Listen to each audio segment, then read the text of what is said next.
Hi friends, ಎಲ್ರಿಗೂ ನನ್ನ YouTube ಚಾನಲ್ಗೆ ಸ್ವಾಗತ. ಇವತ್ತು ರಾಗಿ ಯೂಸ್ ಮಾಡಿಕೊಂಡು ಒಂದು ಸ್ವೀಟ್ ಮಾಡ್ತಾ ಇದ್ದೀನಿ.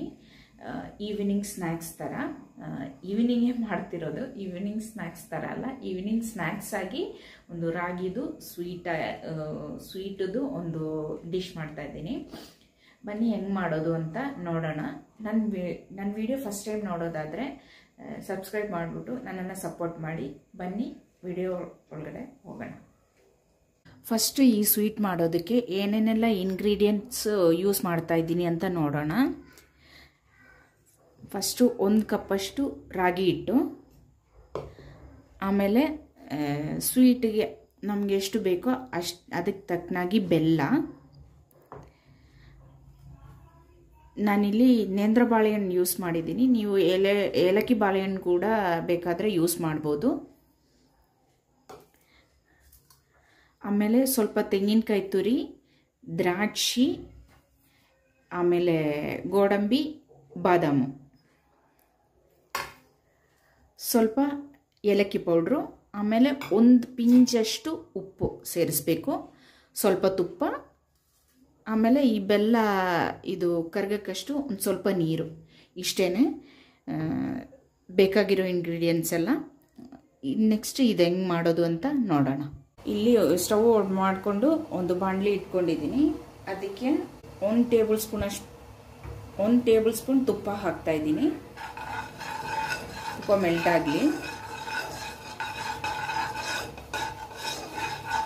ಈ ಕಾದಿರೋ ತುಪ್ಪಕ್ಕೆ ಕ್ರಷ್ ಮಾಡಿರೋ ಗೋಡಂಬಿ ಮತ್ತು ಬಾದಾಮ್ ಹಾಕ್ತಾ ಇದ್ದೀನಿ. ಒಣದ್ರಾಕ್ಷಿ ಸೇರಿಸ್ತಾ ಇದ್ದೀನಿ. ತುರಿದಿಟ್ಕೊಂಡಿರೋ ತೆಂಗಿನಕಾಯಿ ಸೇರಿಸ್ತಾ ಇದ್ದೀನಿ. ಸ್ವಲ್ಪ ಲೈಟಾಗಿ ಹುರ್ಕೊಳ್ಳೋಣ.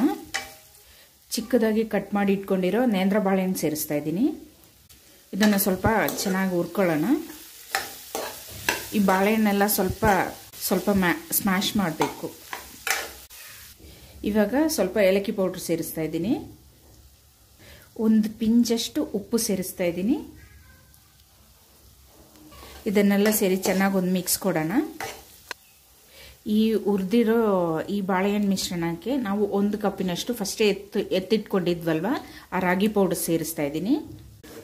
ಇದನ್ನು ಚೆನ್ನಾಗಿ ಎಲ್ಲ ಮಿಕ್ಸ್ ಮಾಡಿ ಚೆನ್ನಾಗಿ ಹುರ್ಕೊಳ್ಳೋಣ. ಇದೀಗ ಚೆನ್ನಾಗಿ ಹುರ್ಕೊಂಡಿದ್ದಾಗಿದೆ. ಇದಕ್ಕೆ ಈಗ ಕರಗಿಸಿ ಇಟ್ಕೊಂಡಿರೋ ಬೆಲ್ಲದ ಪಾಕ ಸ್ವಲ್ಪ ಸೇರಿಸೋಣ. ಸ್ವಲ್ಪ ಸೇರಿಸ್ಕೊಂಡು ಮಿಕ್ಸ್ ಮಾಡ್ತಾ ಹೋಗೋಣ.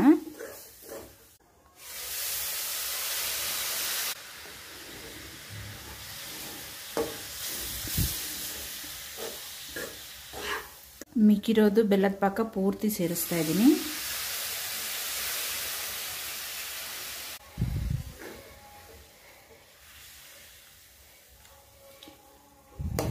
ಇದು ಬೆಲ್ಲದ ಪಾಕದಲ್ಲಿ ಬೇಯಬೇಕು ಚೆನ್ನಾಗಿ ರಾಗಿ.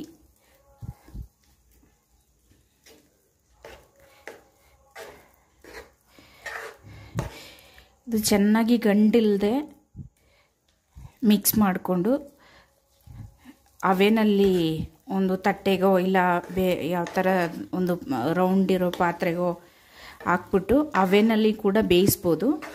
ಇಲ್ಲಾಂದರೆ ಇದರಲ್ಲೇ ಈ ಥರನೇ ಚೆನ್ನಾಗಿ ಡ್ರೈ ಮಾಡಿಕೊಂಡು ತಣ್ಣಗಾದ್ಮೇಲೆ ಉಂಡೆನೋ ಇಲ್ಲ ಕೇಕ್ ಥರನೋ ಇಲ್ಲ ಮೈಸೂರು ಪಾಕ್ ಥರನೋ ಶೇಪು ನಿಮ್ಗೆ ಯಾವ ಶೇಪ್ ಇಷ್ಟನೋ ಆ ಶೇಪಲ್ಲಿ ಮಾಡಿಕೊಂಡು ತಣ್ಣಗಾದ್ಮೇಲೆ ಕಟ್ ಮಾಡಿಕೊಂಡು ತಿನ್ಬೋದು.